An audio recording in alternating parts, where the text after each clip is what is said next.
After an experience like the COVID regime and pandemic and all of that and all the loss of civil liberties and everything else that's happened, I'm afraid, Doctor, that we have compromised in the middle because we have not yet cleansed and purged our society and culture of the evil schemes that were rolled out. In other words, the left learned some real valuable lessons on how to do stuff, and we think it's all taken care of just because the disease is over.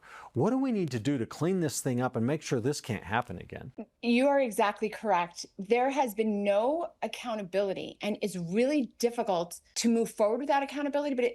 But as you're saying, it's actually dangerous because we've kind of opened the door to that, and we didn't slam it shut. We didn't say, "Heck no, we're not going there. We're not doing that." A classic example of what you're describing is when the leftist cities, they defund their police, they don't have good police, and then there's a lot of crime, and then the people themselves demand more observation and more like Hmm. cameras everywhere, right? So people start demanding more of a security state because their government has put them in such a bad position that they felt they needed that for their own safety. But they caused that, right? You're moving towards Hmm. totality by your own decisions. And I think the exact same thing has happened during COVID. I agree with you completely.